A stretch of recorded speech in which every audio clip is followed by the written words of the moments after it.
Hey everyone, today I'm going to show you how to enable Discord overlay on Steam. Without any further ado, let's get started. First, open the Discord desktop app on your PC and sign into your account.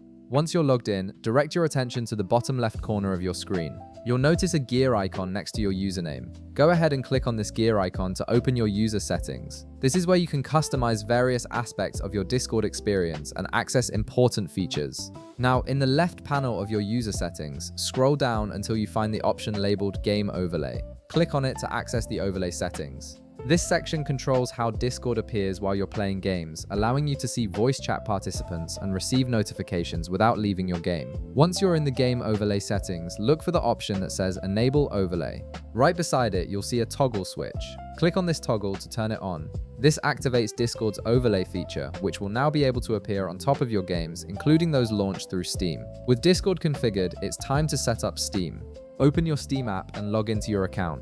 After you're logged in, navigate to the upper left corner of the Steam window and click on Steam. From the drop-down menu that appears, select Settings. This will open a new window with various Steam configuration options. In the Settings window, look at the left panel and click on In-Game. This section contains all the settings related to your gaming experience within Steam, including overlay options and performance features. Once you're in the in-game settings, look for the option that says Enable the Steam overlay while in-game. Right beside it, there's a toggle switch. Click it to turn it on. Enabling this option is crucial because it allows Discord's overlay to function properly while you're playing Steam games. Without Steam's overlay enabled, Discord won't be able to display its interface on top of your games. And that's it, you've now configured both Discord and Steam to work together, allowing the Discord overlay to appear while you're playing your Steam games. If this video helped you out, be sure to leave a like, subscribe, and I'll see you in the next one.